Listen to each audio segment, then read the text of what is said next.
Welcome to the video on how to write your lab report for Experiment 8, Introduction to Volumetric Techniques. The objectives of the lab are to learn how to use different volumetric glassware with the correct technique. To help you visualize the steps for using the glassware, please review the videos that show you the correct steps. We also need to consider some calculations that will help determine the volume or concentration to plan out the use of the glassware. For example, when using the volumetric flask for dilution, you will need to calculate the moles of a substance using concentration and volume. The unit for concentration is molarity, which is moles divided by volume. To prepare a standard solution, you will need to calculate the concentration from the mass of the substance and the volume of the volumetric flask.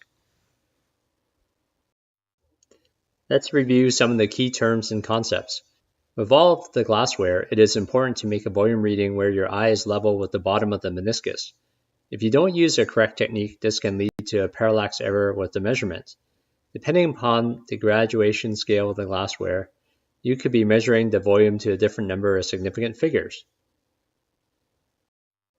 Please read over pages 8-12 to 8-19 of the lab for the steps to use volumetric glassware properly.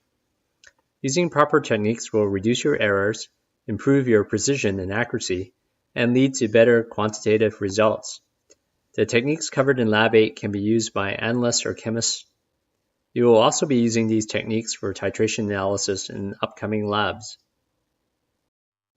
In Part A of the lab, you practice pipetting water using volumetric pipettes with 3 different volumes. A technique tip is to acclimatize the pipette with the solution at least 3 times. This step helps to rinse out any impurities in the pipette, or remove any small drops of water which could change the concentration of the solution. When used correctly, a 2-delivered volumetric pipette delivers the volume specified to 2 decimal places. The instructor would have observed your technique using one of the pipettes and provided you with some feedback. Remember to submit the data page with your lab report. In Part B of the lab, you practice using a volumetric flask to make a diluted solution from a stock solution. For the pre-lab, you completed the table with your calculated concentrations and volumes. The technique tip is to use a Pasteur pipette when the volume is close to the graduation mark of the volumetric flask. With the Pasteur pipette, you will have more control over the drops and rate of water being added, and help avoid overfilling the volumetric flask to an unknown volume. Using the relationship of concentration times volume equal to moles, the concentration of the final solution can be calculated using the final volume.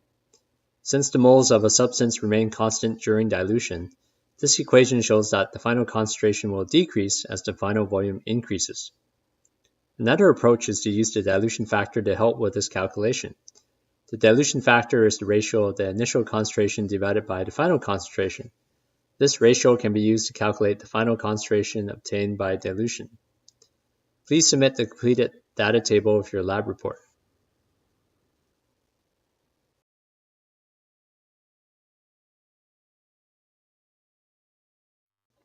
For Part C of the lab, a standard solution was prepared from sodium chloride. Prior to the start of the lab, you needed to complete the calculation of the mass of NaCl needed to make a specific concentration. This task requires you to use the following techniques: weighing by tairing, quantitative transfer, and use of the volumetric flask. The technique tip of quantitative transfer involves using small volumes of the solvent to rinse the weigh boat a number of times to ensure that all the solid has been transferred to the beaker. A reminder to submit the completed calculations with your lab report. Now let's review the lab question. Please look over your marked labs for any mistakes you can correct. In this word problem, you can visualize what is happening for each step. You will get details of this visualization in the next slide. This problem illustrates some of the concepts you did in the lab. A common problem-solving technique is to identify what you know and what are the unknowns. You can visualize some solid sodium carbonate being weighed out, quantitatively transferred to a beaker, and mixed sufficiently in about 125 milliliters of water to be dissolved. The solution is quantitatively transferred to a volumetric flask with swirling. More water is added to the mark with occasional swirling, and then the final solution is shaken. The solution is then poured in a beaker with a narrow diameter, and a graduated pipette is used to transfer a specific volume of the solution that contains 5.124 millimoles of the salt. You can construct a plan that relates the known quantities to the unknown volume. The weight of sodium carbonate is given, and that can be converted into moles of sodium carbonate using the molar mass. The concentration of sodium carbonate can be calculated since you know the volume of the volumetric flask. Lastly, you know the moles of the sodium carbonate transferred, so you can calculate the unknown volume. Before you write the conclusion, check your marked labs and review the lab technique videos for ideas. Many of the points to include in the conclusion have been covered in this video. When you begin to write the conclusion, address the following points. What were the techniques practiced in the lab? You will need to include the set of keywords shown on the slide. When you are using the keywords, you will write a summary of the lab but not reproduce the procedure.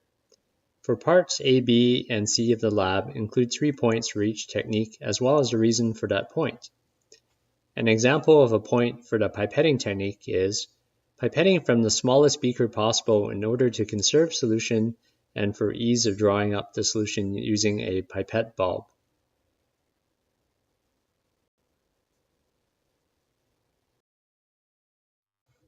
Lastly, include the mathematical equations used in your dilution calculation and preparation of the standard solution as part of your summary.